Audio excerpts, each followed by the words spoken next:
la revolución no se le podrá imputar jamás haber asesinado un solo ciudadano, haber torturado un solo preso. Que en la historia de la revolución jamás se cometió violencia física contra las personas, jamás desapareció nadie, jamás fue nadie asesinado, jamás fue nadie torturado, digan lo que digan los calumniadores al pueblo. Sin el socialismo, Cuba no sería un país en el que durante 42 años no se ha conocido la represión ni la brutalidad policial. Y aquí no podrían hablar de uno solo. Uno. Fíjese bien, no pueden hablar de uno. Ni pueden hablar de un torturado, de uno. Para eso que acusan a Cuba de violar los derechos humanos, al país donde jamás se ha torturado un ser humano, donde jamás se ha cometido un crimen político. La Convención de las Naciones Unidas contra la Tortura y otros tratos o penas crueles, inhumanos o degradantes, define como tortura todo acto por el cual se inflija intencionalmente a una persona dolores o sufrimientos graves, ya sean físicos o mentales, con el fin de obtener de ella o de un tercero información o una confesión, de castigarla por un acto que haya cometido o se sospeche que ha cometido, o de intimidarla o coaccionarla. A mí me dieron en 3 meses 20 electroshocks. 20 electroshocks. Lo primero que me hicieron fue ponerme una inyección y sacarme sangre por la vena después, por el brazo. Ahí ya empecé la mente a que no me daba muchas veces cuenta de lo que me estaba pasando. Ahí cuando me pusieron esa inyección empecé a ver pollos y gallinas y cosas de esas. Estuve 2 meses que estuve allí sin comer y sin bañarme. En 2 meses no me pude bañar, nunca me dieron agua para bañarme, ni siquiera para lavarme. Ellos inoculan enfermedades a los presos políticos, porque cuando los ven concluyendo la condena, lo de ellos es provocarle cualquier perjuicio que le limite después continuar trabajando en la oposición cuando salgan en libertad. O te sacan loco o desgastado, o te inoculan una enfermedad. Cuando a mí me daban golpes, me decían, contigo la cosa es más fácil, porque tú no nos puedes ver la cara.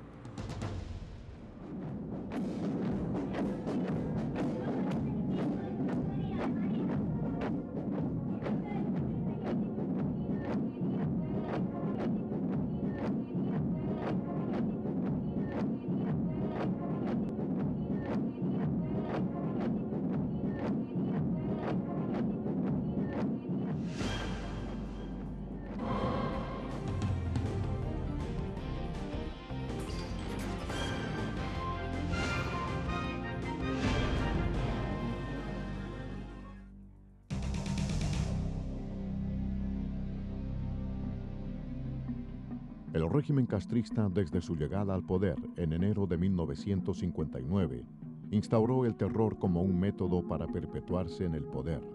Miles de opositores a la naciente revolución cubana fueron ejecutados en los paredones de fusilamientos. Decenas de miles fueron detenidos, torturados y confinados en las cárceles castristas. A los 16 años de edad, en junio del año 1959, yo fui sepultado en vida. Fui llevado al castillo de Ataré y a una galera normal, como había muchos allí ya.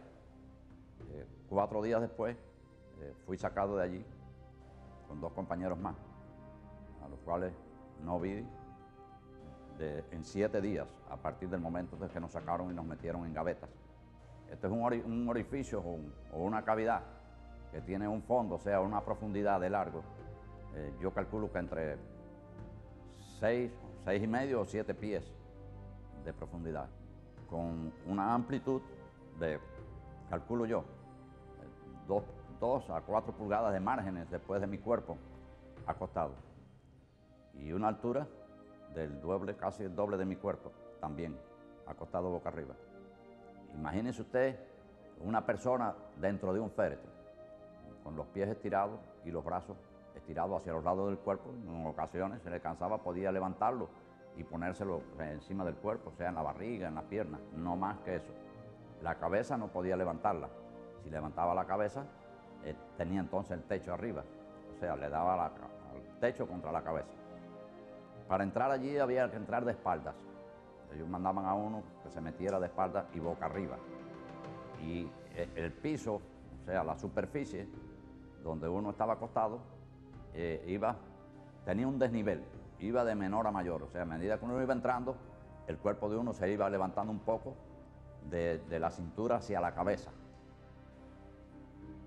Y esta superficie estaba llena de unos minúsculos orificios, háganse la idea de un spring.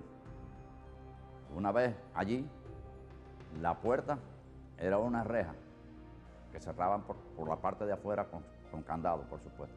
Una vez allí acostado, abrían la llave y este sprint de agua comenzaba a correr de arriba hacia abajo. Como había un desnivel, el agua no se quedaba estancada. El agua corría desde el cuello hasta los pies y salía por la puerta de entrada, o sea, por la cavidad de entrada.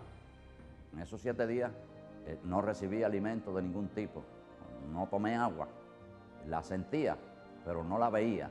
La sentía en mi cuerpo entumido ya por el frío del agua, pero no la veía ni podía comerla, ni podía tomarla, perdón.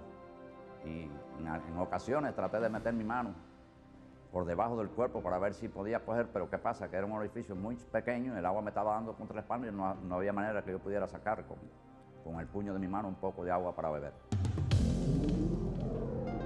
A mediados de 1960, comenzó el proceso insurreccional en la región montañosa del Escambray, al centro de la isla.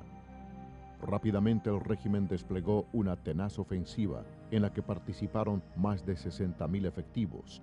Se entablaron los primeros combates. Se arrestaron a varios guerrilleros, los que fueron cruelmente torturados en búsqueda de información. Caí preso y me tuvieron 28 años en la cárcel. Y cuando caí, me torturaron ahí en una poseta abajo del Topecollante. Querían que yo hablara o que dijera algo, que echara gente para adelante, algo de eso. Y al ver que yo no hacía, me cogieron, me amagaron con una piedra y me tiraron por una poseta para abajo. A mí y a otro muchacho que estaba ahí. Y entonces me sacaron, cuando ya estaba muerto, ya me sacaron. Pero cuando vieron que yo no hablaba, me volvieron a tirar. Pero ya el muchacho que estaba ahí conmigo no estaba ahí, me volvieron a tirar a mí solo. Cuando creía que yo estaba ya ahogándome, me sacaban, me apretaban, me sacaban el chorro de agua. Cuando me vivían un poco, de nuevo para abajo. Y ahí era, ahí, y me volvían a sacar y me volvían a tirar para abajo. No podía, ¿qué iba a hacer? Tenía que dejar que me llevara la piedra esa para abajo, yo no sé, ya yo pensé que ya yo no iba a vivir más. Lo que uno piensa en la mente, aunque uno cuando va para abajo va pensando eso, ahí. Cuando empieza a tragar agua, desesperado. Y cuando ellos ven ya que uno está ahogado, sacaban a uno. Y cuando ellos lo verdad que uno botaba todo eso, que uno abría así, de nuevo, otra vez y ya tú sabes, la angustia que te cae a ti. La policía política castrista estableció en un principio la sede central del Departamento de Investigaciones en Quinta y 14, en la capitalina barriada de Miramar. En estas improvisadas instalaciones fueron procesados los primeros miembros de la oposición al régimen castrocomunista. Muchos de estos prisioneros fueron trasladados a las llamadas cabañitas o casitas, un lugar desconocido donde eran cruelmente torturados. El proceso comenzaba en el patio de la unidad de Quinta y 14. Había unos toldos bajos ya dentro del jeep para que no se supiera quién iba adentro. te daban una capucha hecha con tela de mezclilla y un elástico ajustado al cuello, te tiraban en la parte trasera del vehículo, te ponían una colcha por arriba y un miliciano te clavaba las dos botas rusas en la espalda y te clavaba también el cañón de la metralleta, diciéndote que si hablabas, si te movías siquiera y decías algo, te vaciaba el peine. Ese vehículo daba una serie de vueltas dentro del área, tratando de despistarte para que no supiera dónde te iban a conducir y también para evitar quizá que estuviera alguien siguiendo el vehículo y pudiera averiguar algo sobre el lugar de destino. Te bajaban a un sótano que estaba equipado con un equipo también de aire acondicionado más fuerte todavía, y allí completamente desnudo estabas hasta que perdías el conocimiento. Cuando ellos veían que tú dejabas de tener convulsiones y prácticamente perdías la razón, entonces apagaban el aire y volvías, te retornaban al salón. Esto es imposible decir cuánto tiempo pasaba, y ellos para, no sé si quitarse la presión o para hacerte ver que ya tú oficialmente eres un desaparecido, le hicieron llegar a un policía del barrio allí conocido la versión de que la noche anterior a mí me habían fusilado, y le pidieron que como una cosa humanitaria se lo dijera a mi mamá para que no siguiera yendo de cárcel en cárcel y de lugar en lugar buscándome, y que ya ella descansara. Y a mí, por supuesto, me lo dijeron que ya mi mamá estaba haciéndome misas y cosas porque estaba convencida que yo era un desaparecido oficial. Durante este periodo, cuando tú te resistías a confesar, te llevaban a los lugares predilectos que ellos tenían, porque tenían una selección de lugares. Había una piscina donde te llevaban, por supuesto siempre con la capucha puesta, y en esa piscina tenían una bolsa grande de lona donde te introducían, la cerraban y te tiraban a la piscina. Cuando suponía que tú estabas ya medio ahogado, te faltaba el aire, pues te sacaban, te decían, vas a confesar, y si decías que no, volvías para el agua. Es imposible saber cuántas personas murieron en estos ensayos porque no había una forma segura de saber cuál era el estado tuyo y cuánto habías respirado. Cuando ya ellos tuvieron lo que necesitaban de la causa, o pasó el tiempo que ellos habían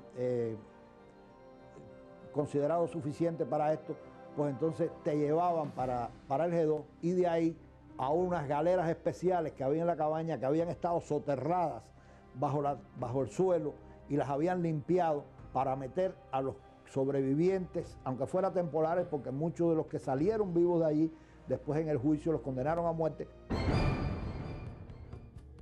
La cifra total de prisioneros políticos procesados en este campo de interrogatorios se ignora. También se desconoce el número de personas que, sometidas a un régimen especial de torturas, perdieron sus vidas en estas instalaciones que algunos denominaron como el Punto X. Caí preso en el año 1961, en el Quinti 14, de ahí me trasladaron para un lugar que le dicen las caballitas de tortura mental y física. Ahí fue donde empezó la cosa de la tortura. Lo primero que me hicieron fue ponerme una inyección y sacarme sangre por la vena después, por el brazo. Ahí ya empezó la mente que no me daba muchas veces cuenta de lo que me estaba pasando. Todos los días me fusilaban con balas de salva, y yo sentía cuando tiraban 2 tiros de verdad y la gente gritaba. Y me viste que aquí fusilan, el próximo fusilamiento va a ser el tuyo. Y así sí me tuvieron varias veces, muchas veces me hicieron eso. Pero muchas veces me hicieron eso. Me dijeron, como que tú dices que eres católico y que Dios te va a sacar de aquí y que lo que nosotros estamos haciendo es un pecado, te vamos a llevar a la iglesia para que te saquen de aquí, que Dios te saque de aquí, o el cura en el que tú creas. Así me dijeron, muchacho, no quiero estar tú ahí. Me pusieron una campana ahí arriba, me metieron como en un closet. Y me dijeron, si te caes para atrás, eso es un vacío, no te puedes mover de ahí. Y aquello era campana bien y campana abajo. Y bueno, de ahí salí loco. De ahí salí que de verdad que lo que deseaba era morirme. Todos los días me hacían una cosa distinta. Me llevaban, me pusieron un foco grandísimo en la cabeza, me amarraron con las manos hacia el techo. Ahí empecé a caérseme el pelo. Yo, cuando aquello no tenía ni patilla, ni pelo en el pecho, ni nada. De la cabeza se me cayó completo. Se me hicieron una llaga grandísima en la cabeza. Ahí me echaban agua en el piso. Me pusieron corriente, cables de corriente para que no me pudiera acostar en el piso. Si me orinaba por casualidad en el piso, venían 4 o 5 días, me envolvían en una coche y tenía que sacar todo el piso. Cuando le pedía agua, porque ya se empieza a perder la voz cuando uno tiene mucho tiempo sin tomar agua. Después me dijeron, te vamos a traer agua. Entraron 4 de ellos y con el pene de ellos me orinaban toda la cara. Me dijeron también que me iban a apretar los testículos. Se sentó un señor con una cosita esa que le aprieta los labios y la vemos los caballos para que no se muevan, y empezó a apretar ahí hasta el resultado de eso, que todavía actualmente hoy tengo una venita ahí que al ratico si hago fuerza, hecho sangre. A la revolución no se le podrá imputar jamás haber asesinado un solo ciudadano, haber torturado un solo preso. A mediados de 1963, la naciente dictadura castrista traslada la sede del Departamento de Investigaciones a Villa Maristas, antiguo complejo educacional religioso, adaptando dichas instalaciones para interrogar a los opositores políticos, empleando métodos de torturas. La celda en el Departamento de Seguridad del Estado, en Villa Maristas, ¿verdad?, es de total aislamiento. Es una celda que tiene escasamente 2 metros de ancho, con 6 placas de madera que se bajan para dormir las personas. Cuando las placas se bajan, en el espacio que queda en medio apenas cabe una persona parada así entre ellos. Esta celda se encuentra al final, tiene solamente 2 rendijas, así en forma diagonal, que no se ve nada para afuera. ¿Comprende? Y en la parte delantera es una reja, es una puerta de hierro, que tiene sencillamente arriba un pequeño espacio con un foquito, nada más que nunca se apaga, por lo cual uno nunca sabe la hora en que se encuentra, el día en que se encuentra. Tiene un astillero donde los jueces vienen y le dan a uno la comida. Uno no sabe cuándo se la dan, si era la hora de comer, si era la hora de almorzar, no sabe cuándo. Para uno ir a sus necesidades, en la parte pegada a la puerta, hay un espacio en que tiene lo que le llaman los servicios turcos, un hueco para hacer sus necesidades, defecar o orinar. Y ahí mismo una pila que está como a un pie de ese hueco sanitario, donde tiene que tomar el agua uno cuando el agua viene, y una ducha cuando el agua de vez en cuando puede venir. Ahí te desaparecen. La familia no sabe dónde te encuentras, estás desaparecido hasta el tiempo que ellos entienden que te pueden darle a la familia el lugar en que tú te encuentras, y una visita tan pequeña como de unos minutos en los que el interrogador no permite que hable más nada de cómo se encuentra uno y está escuchándolo todo. Cuando, por ejemplo, no podían sacarme la confesión que ellos querían de un documento que habíamos publicado, en que había unos cuantos intelectuales escribiendo cosas en contra del régimen, pues en una de las sesiones pues prendieron a mi padre, y me dijo el individuo que mi padre lo habían detenido porque yo no confesaba lo que ellos querían. Ahí tuvimos un altercado que por nada nos vamos a las manos los dos. No pudieron conseguirlo, pues entonces en esos casos, cuando uno tiene rebeldía para la confesión, hacen varias cosas. Entre ellos, fue el caso que yo conozco en mi persona, te sacaban de esta celda y te ponían otra celda. Esa otra celda era una celda congelada, en que tú no tenías con qué taparte, el mono que te daban apenas te cubría el cuerpo, y ahí estaba en ese tiempo, toda esa noche, el tiempo que ellos quisieran, con un frío horrendo, donde realmente era insoportable aguantarlo, ¿verdad? Y eso era el cambio entre las otras cosas que te hacían para sacarte la confesión.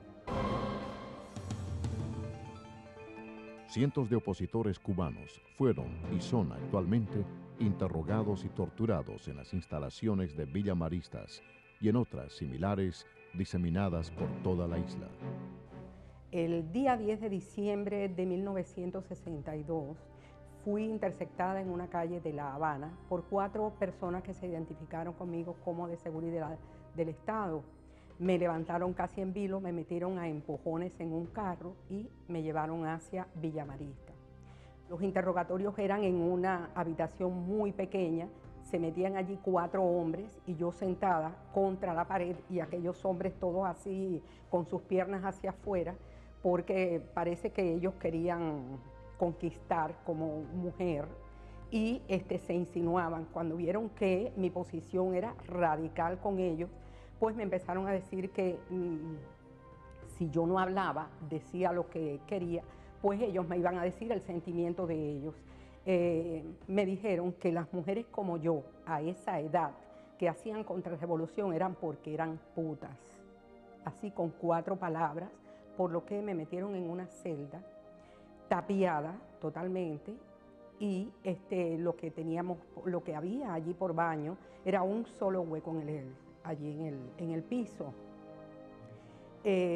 Fue para mí desastroso eso porque como yo era una mujer tan joven, apenas 20 años, como toda mujer tenía mi menstruación para entonces.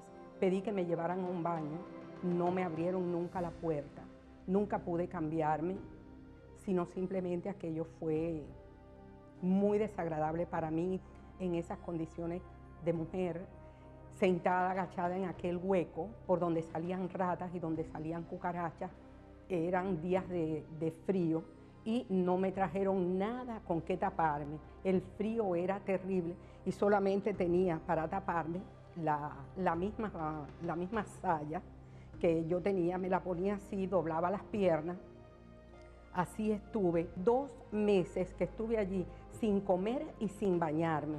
En 2 meses no me pude bañar, nunca me dieron agua para bañarme, ni siquiera para lavarme mis partes femeninas, mis partes íntimas. Nunca pude bañarme porque no lo hacían.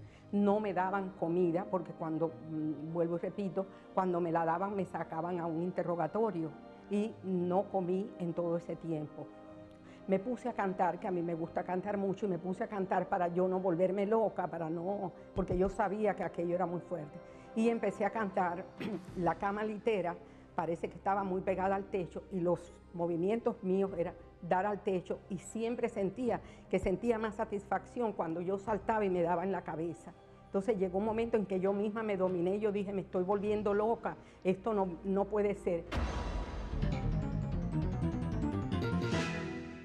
Que en la historia de la revolución jamás se cometió violencia física contra las personas, jamás desapareció nadie, jamás fue nadie asesinado, jamás fue nadie torturado, digan lo que digan los calumniadores al pueblo.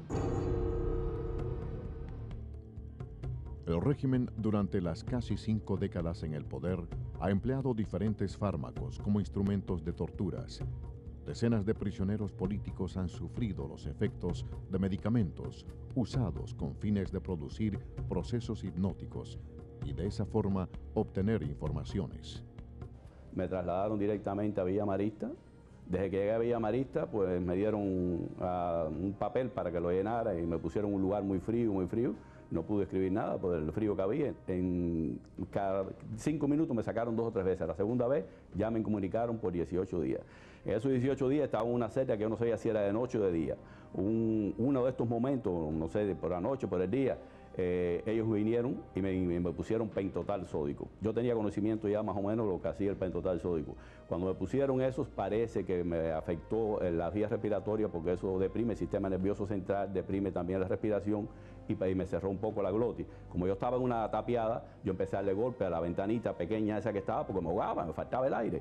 Y entonces cuando abrieron la ventana yo tiré las manos para afuera ahí porque no podía, me estaba cayendo. Entonces abrieron la puerta y caí en medio de un pasillo ahí como si fuera un animal. Entonces me arrastraron, vino un enfermero, se llamaba David, y entonces me estuvo reconociendo ahí en el piso y así mismo me arrastraron y me metieron para adentro así sin mirar más. Cuando estaba tirado en esa camilla, pues vinieron como 3 oficiales, que recuerde yo, a lo mejor fue parte de la parte hipnótica, porque esto tiene productos hipnóticos, un barbitúrico, y estaban frente a mí y decían, sí, él es. No sé en qué momento, más tarde, me sacaron de allí a patadas, empujones, ya que eran unos pasillos oscuros, yo no veía nada, por el suelo me rodaban, me llevaban rodando por el suelo, empujándome, dándome golpes, y cuando llegué al lugar de interrogatorio estaban 3 personas, Jorge Levi Atiere, era el interrogador principal. Desde que llegué, cogió y me tiró contra una silla, me dijo, asesino, mataste a una vieja, mataste a un niño, una escuela, una bomba. Le dije, pero yo no sabía ni qué me estaba hablando porque sabía que todo eso era mentira.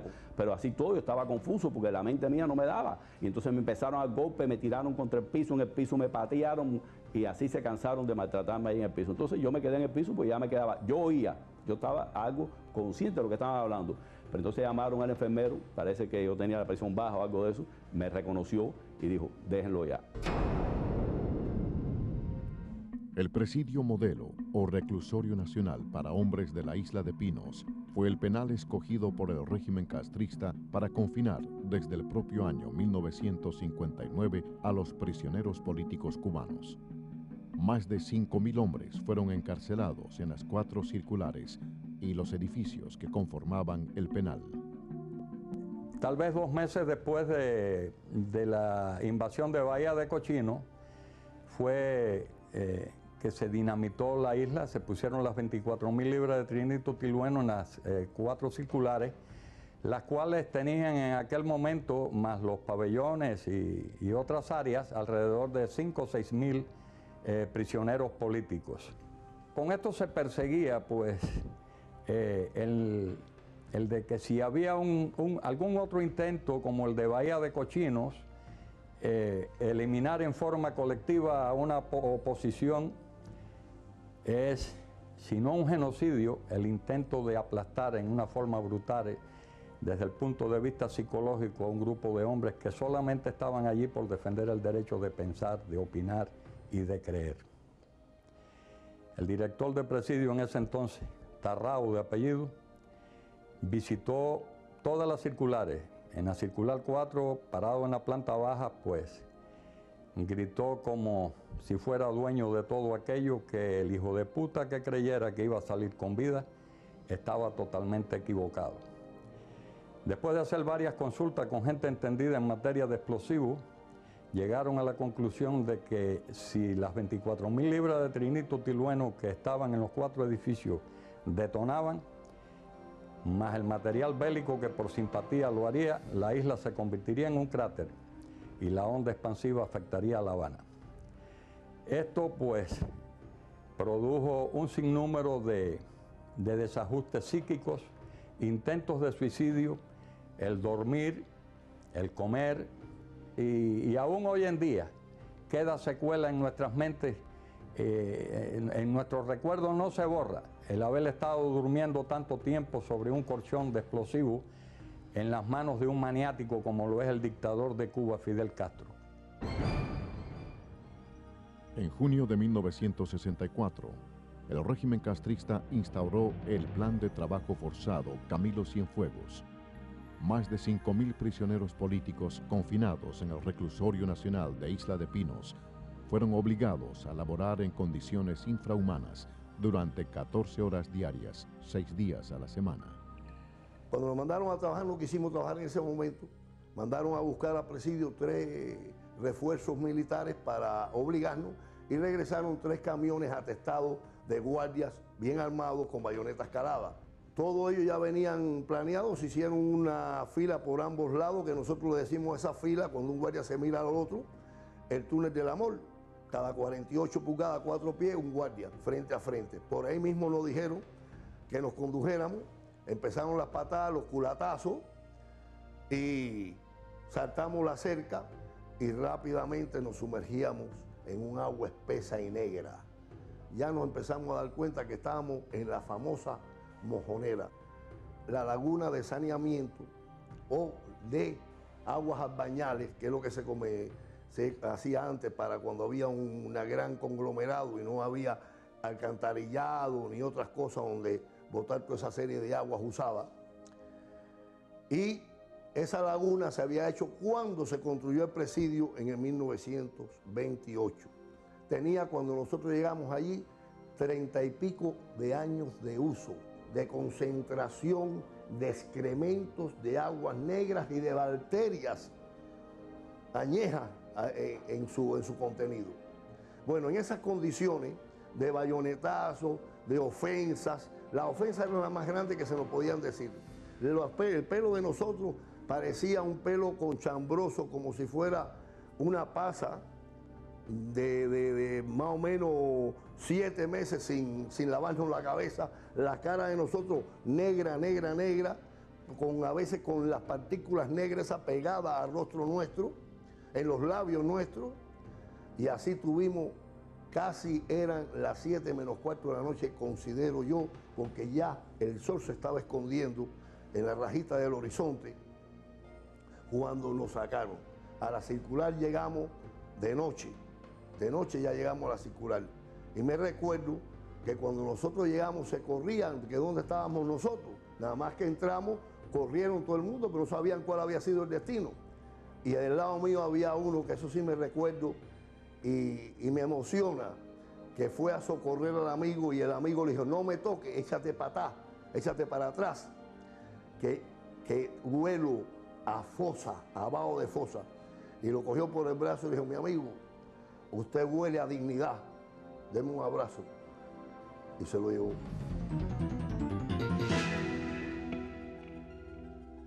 En marzo de 1967, la dictadura decide trasladar a los miles de prisioneros políticos que se encontraban en el Reclusorio Nacional de Isla de Pinos y confinarlos en decenas de nuevas prisiones que habían sido construidas a lo largo y ancho de la isla.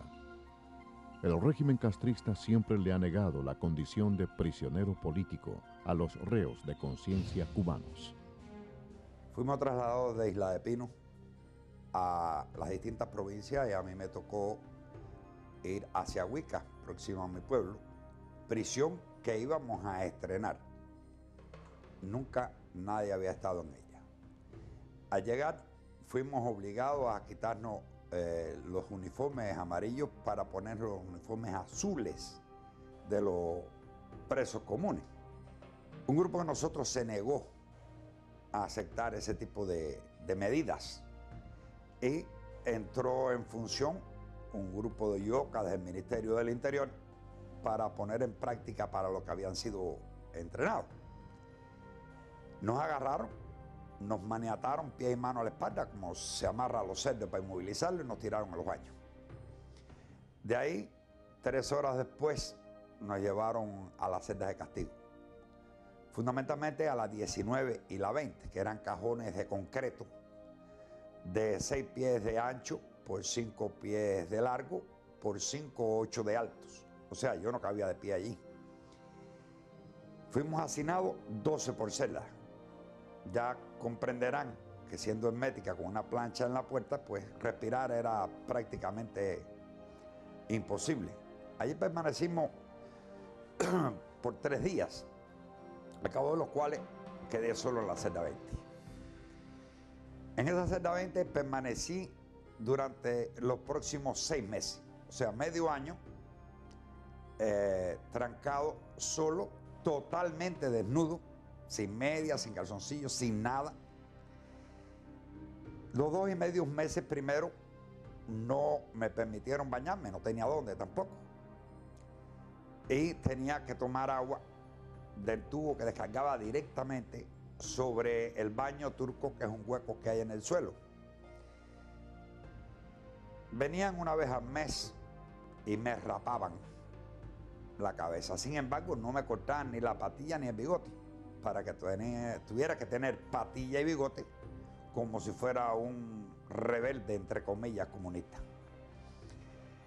Esta aventura en aquella celda culminó cuando un grupo de guardias vinieron a tratar de que aceptara la ropa azul de todas las formas, y al negarme, pues comenzaron a golpearme. Afortunadamente me dieron con un candado chino en la punta de una cadena en la cabeza y perdí la conciencia, no sentí el resto. Desperté en la dirección del penal, como es lógico, vestido de azul y amarrado los pies y las manos a la espalda. Durante sus casi 50 años en el poder, el régimen castrocomunista ha empleado los más crueles e inhumanos métodos de torturas. Decenas de prisioneros políticos cubanos han sido víctimas del denominado tratamiento psiquiátrico intensivo, comúnmente conocido como electroshocks o corrientazos eléctricos.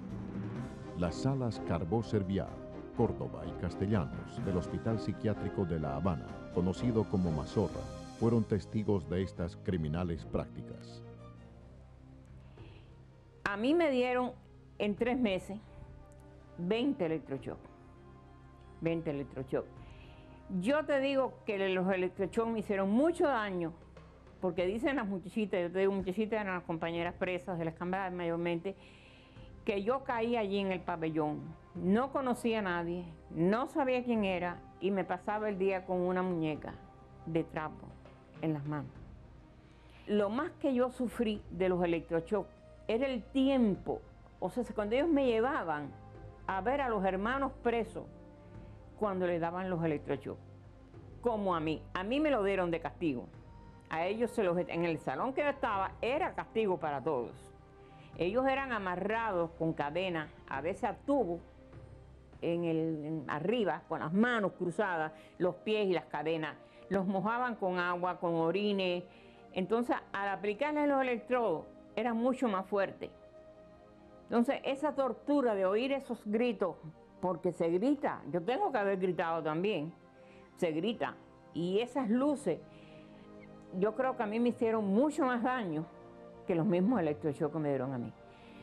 Los electrochoques me dieron, es lo que te digo, cuando me tiraban en el piso, ya mojada, con orines o como fuera, como se lo habían dado a ellos, ya me aplicaban los electrodos. Yo sí sé que me los ponían aquí abajo, cerca de la vagina, me lo ponían aquí, en los senos y aquí. Porque eso sí lo veía, que por más que batallaba, no podía con ellos. Porque inclusive utilizaban locos para que te aguantaran y locos para que los ayudaran. Y siempre con la cara tapada. Ya llega un momento que no piensas nada. Cuando yo después salí, yo me metí, pasé casi 5 o 6 meses sin poder comer. Porque al electroshock hay que poner un aislante, o debe ponerse. Ni a ellos, ni a mí. Entonces la lengua mía, la boca mía, dicen ellas que estaba destrozada. Yo te hablo de ellas porque son las muchachitas. Ellas me daban cucharadas de leche, cucharadas de caldo, porque yo no podía comer. Y loca que dice que a veces no se me podían arrimar. Sin el socialismo, Cuba no sería un país en el que durante 42 años no se ha conocido la represión ni la brutalidad policial. Estos tratamientos por estímulos eléctricos modifican el funcionamiento del sistema nervioso central. El régimen castrista ha empleado durante años dichas prácticas como método de tortura para intentar extraer de las víctimas información o simplemente para desajustarlas emocionalmente. La prisión provincial de La Habana, conocida popularmente como Combinado del Este, es otro de los centros penales donde se practican estas torturas. Caí preso en los primeros días de 1981. Me llevaron enseguida a la cabaña. Después entonces me tuvieron allí como casi un mes y me trasladaron al piso 3, el edificio 3 del Combinado del Este. Me llevaron al hospital porque estaba muy excitado, decían ellos, junto con 7 muchachos más, hombres que estaban allí. Estando en el hospital, dice una psicóloga, la psiquiatra no había llegado, estaban esperándola, vendría en una semana o 2, que era conveniente para tranquilizarme, darme electroshock, porque el electroshock me iba a poner tranquilito. Ese mismo día hicieron así, me pusieron en una fila, éramos 7, en una colchoneta en el piso. Los electroshocks, me dijo un médico que los hay el estímulo suave y fuerte. No sé si me dieron el fuerte, me parece que sí, porque yo quedé, en cuanto empezaron a darme un día sí, un día no, esos electroshocks, que yo no recuerdo ni el electrocardiograma, no sé si me lo dieron porque la memoria se me ha ido un poco de esa época, pero recuerdo que me acostaban, me ponían unos electrodos en la cabeza y en el momento que lo ponían decía muerde. Entonces, o sea, que no era con anestesia, era sin anestesia. Y esa colchoneta estaba toda meada, corregida, que horrible. Porque eso, a veces cuando tú te dan el electrodo, te orinas, te va, lo esfínteres. Y entonces así fuimos de hoy en día durante 7 electroshocks. Y así yo me di cuenta que cuando yo despertaba en la cama, yo tenía el día entero en un estado, por eso yo pienso que era el electroshock fuerte, porque yo estaba ido de la realidad. El tiempo, el espacio, estaban que no coordinaba las cosas que hacía. Perdía la hora de la comida cuando llegaba, se me quedaba el plato de comida sin comer.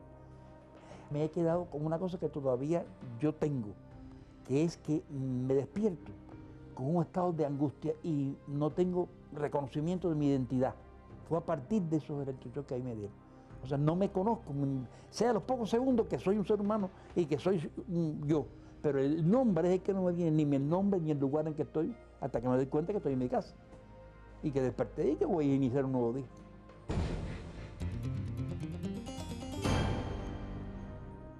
Varias decenas de prisioneros políticos dejaron sus vidas en las cárceles cubanas, víctimas de la represión de los carceleros del régimen.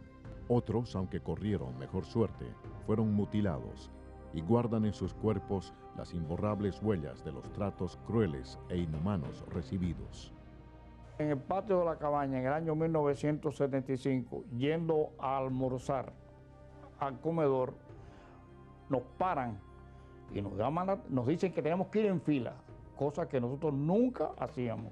Todo eso era preparado para agredirnos. Al decirle que nosotros nunca íbamos en fila al comedor porque no era necesario, era un tramo de unos 40 o 50 metros, un militar de apellido Borroto me dijo a mí, póngase en fila. Yo le dije, nosotros no nos acostumbramos a ir en fila al comedor. Eso fue lo único palabra que mediaron entre él y yo. En ese momento yo lo miro porque se me queda frente a mí y coge el machete, un machete que tenía en la mano, porque ya ellos venían preparados para darnos. Y en ese momento nos empiezan a dar planazos a todos, por la espalda y por donde. Y cuando yo veo a este militar que viene hacia mí, me está dando planazos por la espalda, pero no, cuando viene de frente, yo me doy cuenta que quiere atacarme.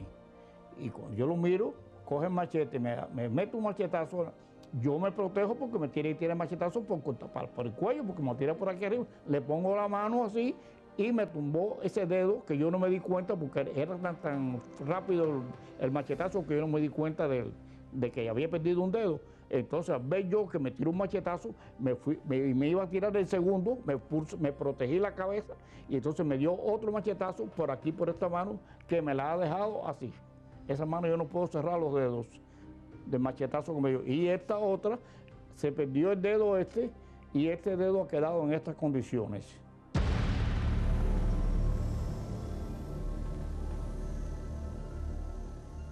La incertidumbre, la incomunicación, el no saber cuáles son los cargos imputados, es otro de los métodos de castigo impuestos por el régimen castrista a lo largo de sus cerca de 5 décadas de permanencia en el poder.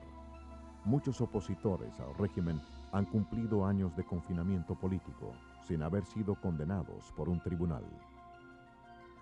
Cumplí mi primera condena como presa política en 1997. Allí tuve la amarguísima experiencia de pasar por una prisión tan conocida como Manto Negro. Después de haber cumplido mi condena en Manto Negro, pasé también por la seguridad del Estado del Centro de Investigaciones Villa Marista y Ciénaga de Agó, donde hube de cumplir varios años sin siquiera ser condenada por un tribunal.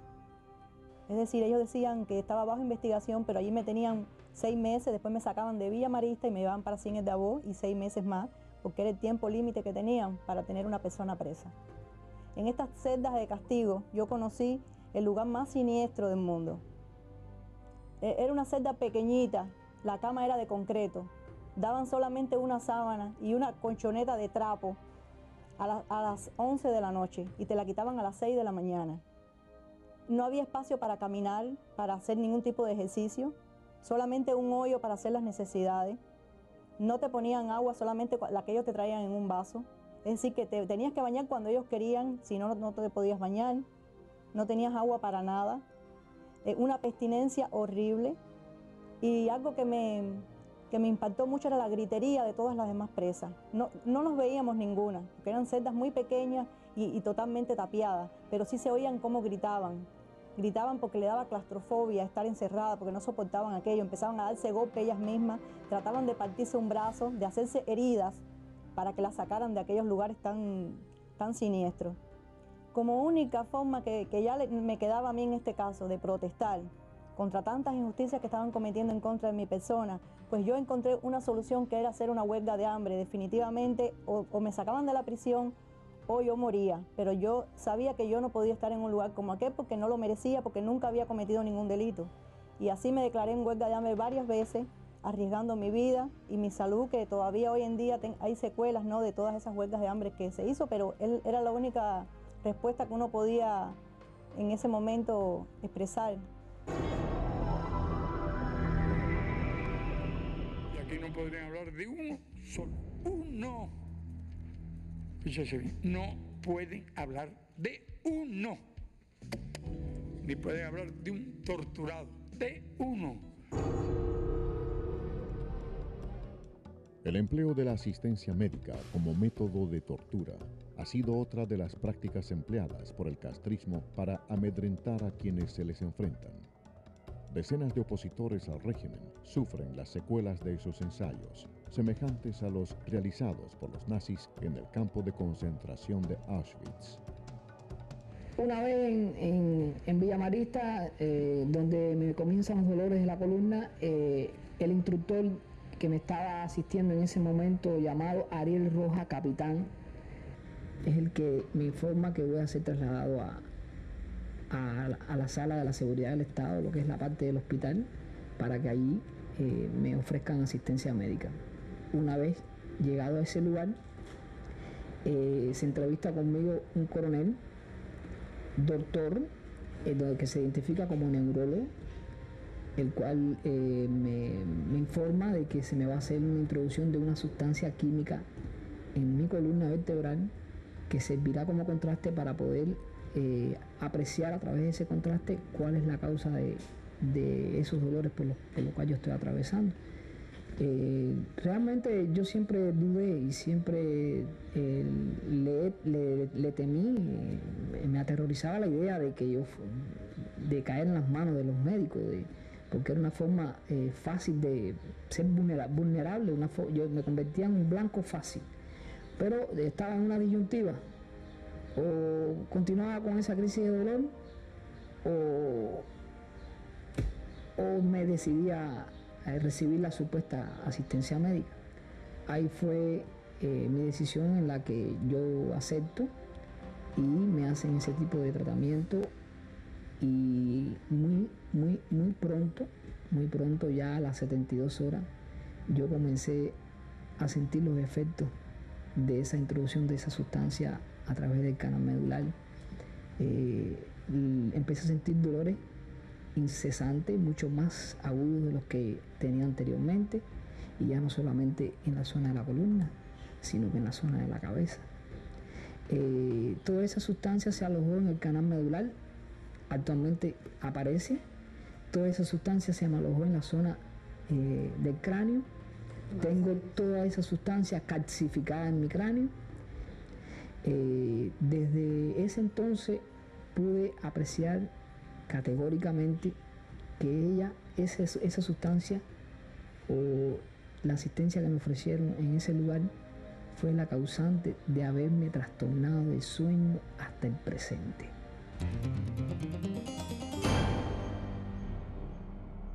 En su afán por neutralizar la oposición, el régimen castrista ha empleado durante sus más de 4 décadas de permanencia en el poder los métodos más inimaginables, con un objetivo: desarticular a la oposición política cubana. Y a mi esposo le dio un infarto. Lo llevamos para el hospital militar, que era el hospital más cerca que. Pasados 5 minutos, sale el médico y me dice que mi esposo había fallecido y que necesitaba que yo le diera unos datos. Estaba haciendo el certificado de defunción, pero yo miro así y veo a mi esposo tirado en una camilla y corro para allá. Pero cuando yo lo levanto me doy cuenta de que estaba con vida. Entonces empecé a pedirle ayuda al médico. Empecé a pedirle ayuda y ayuda y ayuda. Tuve que decir una grosería, gritado, y decirle que no estaban contando ni tuerca ni tornillo, que estaban trabajando con seres humanos. Y llegó hasta donde estaba él y se dio cuenta efectivamente que estaba con vida, que era innegable. Entonces me separó y me dijo que saliera. Le dieron reanimación, efectivamente estaba con vida. Pero tuvo una anoxia cerebral que lo llevó a un coma irreversible. Ahí duró 17 días. Yo no puedo decir, porque no tengo la prueba de que lo dejaron morir. Pero sí tengo eso por dentro, de por estar yo en contra del sistema, que no le hayan prestado la atención que se merecía.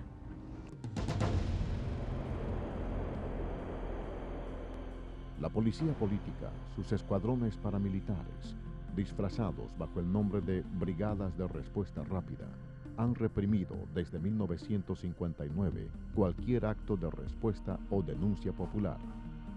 Estas tropas, entrenadas por el régimen, han maltratado y torturado a los pacíficos opositores sin importarles su condición social, sexo e incluso limitaciones físicas. Se hizo la exhortación para la misa del día 4 de diciembre del 98, por el día de la Santa Bárbara, y entonces hicieron una citación para una iglesia y ya habían vigilancia de tropas especiales y le habían hecho la advertencia a mi madre que no fuera porque iba a ser mal para mí. Y yo fui, me detuvieron en la parada de huevo, me llevaron a la unidad de la María Luisa y cuando varias veces traté de levantarme porque me tiraron al suelo, me agarraron así, mientras me llevaban para allí, para que yo no gritara abajo Fidel, porque había gente de los derechos humanos por el diezmero. Y entonces me tiraron al suelo y yo me traté de levantar varias veces, pero en una de esas que me daban golpes hasta por el estómago, alguien con las manos, los puños, un hombre con las manos cerradas y una camisa de mangas largas. Y entonces finalmente alguien me dio un empujón y caí en un piso de granito de un parqueo de la unidad La María Luisa, y ahí fue donde me quedó la marca del piso de granito en la cara. Cuando a mí me daban golpes, me decían, contigo la cosa es más fácil porque tú no nos puedes ver la cara. Donde único se me hizo una propuesta para que yo saliera de los derechos humanos fue en el DTI cuando me detuvieron con Vicé. Pues entonces sí me hicieron la propuesta que si yo me quitaba de la oposición, pues ellos me iban a dar las oportunidades que no me dieron en mi niñez, de estudiar todo lo que yo quisiera. Y yo dije que cuando yo daba un paso hacia adelante, no daba ninguno hacia atrás, que ya era demasiado tarde, porque los malos tratos ya estaban hechos y eran una cosa imborrable en mi vida. Desde su llegada al poder, el castrismo ha enfrentado a quienes se les oponen política y pacíficamente. El régimen castrista ha empleado los más crueles, inhumanos y degradantes métodos de tortura para silenciar la voz de quienes reclaman el regreso de la democracia a la isla. Uno de los efectivos de la cárcel que más se destacó por reprimirme y por crearme situaciones difíciles a mí, que es teniente José Ruiz Collado, él en una ocasión manifestó públicamente y abiertamente que si yo lograba salir en libertad, salía con tuberculosis. Ellos inoculan enfermedades a los presos políticos, porque cuando los ven concluyendo la condena, lo de ellos es provocarle cualquier perjuicio que le limite después continuar trabajando en la oposición cuando salgan en libertad. O te sacan loco o desgastado, o te inoculan una enfermedad. 2 o 3 meses antes de yo salir en libertad, me hice análisis en la prisión de puto, me hice análisis de sangre, entre otros análisis, todos dieron negativo. Cuando salí en libertad, me hice análisis en el policlínico de mi municipio, en Camajuaní, y entonces me hice una placa también, y entonces la placa dio una lesión en el pulmón izquierdo, y el médico que me atendió de una forma que no es ética como un médico, porque me dijo que cuando miró la placa me dijo así mismo literalmente, coño mi negro, qué fatal te pusiste, acabó de salir en libertad y se te olvidaron los carnavales de Camajuaní, porque esto que veo en la placa, si no es cáncer es tuberculosis. Y entonces a partir de ahí me hice unos cuantos análisis y dio tuberculosis en codificación número 3. Este es el uniforme carcelario en Cuba, y el que fue entregado también en el invierno más crudo de Cuba, en el invierno del 2000. Esta es la camisa sin manga, sin cuello, este es el uniforme carcelario, entregado en el invierno más crudo del 2000, y con esta misma tela se produce en la caja de muertos en Cuba. Así que el mensaje que recibe tu subconsciente es que estás en un lugar que va camino a la muerte. De eso que acusan a Cuba de violar los derechos humanos, al país donde jamás se ha torturado un ser humano, donde jamás se ha cometido un crimen político. Miles de hombres y mujeres han muerto víctimas de la represión del régimen. 41 personas, muchas de ellas menores de edad, fueron asesinadas en la madrugada del 13 de julio de 1994, cuando tratando de escapar de la isla en un viejo remolcador, fueron embestidos por embarcaciones castristas frente a las costas de La Habana. En ningún momento nos dijeron que nos paráramos ni nada. Ellos lo que hicieron fue echarnos agua. Entonces llega el momento en que ya vemos que nosotros no podemos seguir, porque entonces sí iba a ser fatal, y paramos, porque ya el agua estaba entrando. Entonces paramos y se lo dijimos, mira, nosotros viramos para atrás, nosotros vamos a virar para atrás, ya estamos parados, y ellos nos vieron parados y todo. Y le decíamos que no nos hiciera daño, que llevábamos niños ahí, le enseñábamos a los niños que seguían echando agua. Entonces después vinieron dos más, como a 7 millas allá. Y se pusieron uno por cada lado, uno va al frente, otro atrás, y entonces de atrás se subió arriba del barco, y ahí fue donde le dio el golpe por el lado y lo viró. Y todos nos hundimos, y el barco se hundió inmediatamente, pero los que estábamos afuera tratamos de subir, estaba muy profundo también. Yo llevaba al niño mío, llevaba aguantado, y yo no lo solté. Entonces yo a subir, pero yo no sé nadar ni nada de eso. Entonces subí, pero volvía de nuevo para abajo. Entonces cuando subo, hay una mujer que estaba flotando al lado mío y me aguanté de ella y cargo al niño. Y entonces había mucho oleaje. Entonces no pude.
La Convención de las Naciones Unidas contra la Tortura y otros tratos o penas crueles, inhumanos o degradantes, define como tortura todo acto por el cual se inflija intencionalmente a una persona dolores o sufrimientos graves, ya sean físicos o mentales, con el fin de obtener de ella o de un tercero información o una confesión, de castigarla por un acto que haya cometido o se sospeche que ha cometido, o de intimidarla o coaccionarla.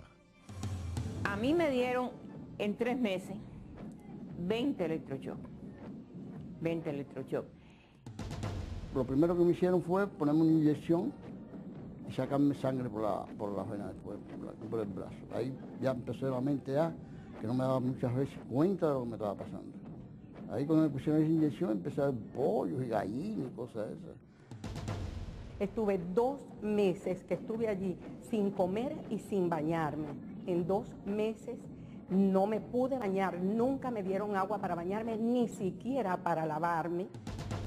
Ellos inoculan enfermedades a los presos políticos, porque cuando los ven concluyendo la condena, lo de ellos es provocarle cualquier perjuicio que le limite después continuar trabajando en la oposición cuando salgan en libertad. O te sacan loco o desgastado, o te inoculan una enfermedad.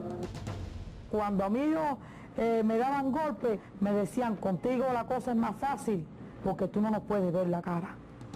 50 años en el poder, el régimen Castro comunista ha empleado los más crueles e inhumanos métodos de torturas.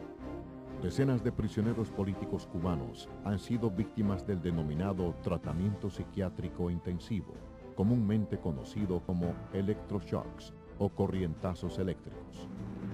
Las salas Carbó Serviá, Córdoba y Castellanos del Hospital Psiquiátrico de La Habana, conocido como Mazorra, fueron testigos de estas criminales prácticas. A mí me dieron en 3 meses 20 electroshocks. 20 electroshocks. Yo te digo que los electroshocks me hicieron mucho daño, porque dicen las muchachitas, yo te digo muchachitas, eran las compañeras presas de las cámaras mayormente, que yo caí allí en el pabellón, no conocía a nadie, no sabía quién era y me pasaba el día con una muñeca de trapo en las manos. Lo más que yo sufrí de los electroshocks era el tiempo, o sea, cuando ellos me llevaban a ver a los hermanos presos, cuando le daban los electroshocks, como a mí me lo dieron de castigo, a ellos en el salón que yo estaba era castigo para todos. Ellos eran amarrados con cadenas, a veces a tubo, arriba, con las manos cruzadas, los pies y las cadenas, los mojaban con agua, con orines. Entonces, al aplicarles los electrodos, era mucho más fuerte. Entonces, esa tortura de oír esos gritos, porque se grita, yo tengo que haber gritado también, se grita, y esas luces, yo creo que a mí me hicieron mucho más daño que los mismos electroshocks que me dieron a mí. Los electroshocks que me dieron, es lo que te digo, cuando me tiraba en el piso, ya mojada, con orines o como fuera, como se lo habían dado a él, ya me aplicaban los electrodos, yo sí sé que me los ponían aquí abajo, cerca de la vagina, me los ponían aquí, en los senos, y aquí, porque eso sí lo veía, que por más que batallaba no podía con ellos, porque inclusive utilizaban locos para que te aguantaran y locos para que los ayudaran, y siempre con la cara tapada. Ya llega un momento que no piensas nada. Cuando yo después salí, yo me metí, pasé casi 5 o 6 meses sin poder comer, porque al electroshock hay que poner un aislante, o debe ponerse, ni a ellos ni a mí. Entonces la lengua mía, la boca mía, dicen ellas que estaba destrozada. Estos tratamientos por estímulos eléctricos modifican el funcionamiento del sistema nervioso central. El régimen castrista ha empleado durante años dichas prácticas como método de tortura para intentar extraer de las víctimas información o simplemente para desajustarlas emocionalmente. La prisión provincial de La Habana, conocida popularmente como Combinado del Este, es otro de los centros penales donde se practican estas torturas. Caí preso en los primeros días de 1981. Me llevaron enseguida a la cabaña. Después entonces me tuvieron allí como casi un mes y me trasladaron al piso 3, el edificio 3 del Combinado del Este. Me llevaron al hospital porque estaba muy excitado, decían ellos, junto con 7 muchachos más, hombres que estaban ahí. Estando en el hospital, dice una psicóloga, la psiquiatra no había llegado, estaban esperándola, vendría en una semana o 2, que era conveniente para tranquilizarme, darme electroshock, porque el electroshock me iba a poner tranquilito. Ese mismo día hicieron así, me pusieron en una fila, éramos 7, en una colchoneta en el piso. Los electroshocks, me dijo un médico que los hay el trímulo suave y fuerte. No sé si me dieron el fuerte, me parece que sí, porque yo quedé, en cuanto empezaron a darme un día sí, un día no, esos electroshocks, que yo no recuerdo ni el electrocardiograma, no sé si me lo dieron porque la memoria se me ha ido un poco de esa época, pero recuerdo que me acostaban, me ponían unos electrodos en la cabeza y en el momento que lo ponían decía muerde. Entonces, o sea, que no era con anestesia, era sin anestesia. Y esa colchoneta estaba toda meada, corregida, que horrible, horrible. Porque eso a veces cuando tú te dan el electro, te orinas, te va lo de esfínter. Y entonces así fuimos de hoy en día senador durante 7 electroshocks. Y así yo me di cuenta que cuando yo despertaba en la cama, yo tenía el día entero en un estado, por eso yo pienso que era el electroshock fuerte, porque yo estaba ido de la realidad. El tiempo, el espacio, se me estaban que no coordinaba las cosas que hacía. Perdía la hora de la comida cuando llegaba, se me quedaba el plato de comida sin comer. Me he quedado con una cosa que todavía yo tengo, que es que me despierto con un estado de angustia y no tengo reconocimiento de mi identidad. Fue a partir de esos